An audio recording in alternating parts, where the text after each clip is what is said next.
The popular documentary series My Town returns for a second season this weekend, and the first episode features Watford City. Watford City is one of 8 towns across 5 states featured in this season. Documentary writer and director Corey Heppola says his team received applications from across the country from communities that wanted to be profiled. He says Watford City immediately stood out from the rest. The film highlights the community's state-of-the-art healthcare facility, booming energy production, and thriving agricultural industry. Heppola got to experience all parts of the community, from its western roots to the growth brought by the oil boom.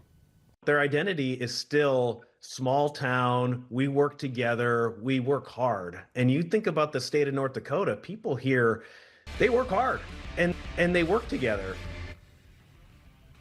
You can watch the Watford City episode on YouTube on Sunday at 6:30. We have a link on our website, and Watford City isn't the only North Dakota community that will be featured this season. An episode filmed in Linton will air on December 14th.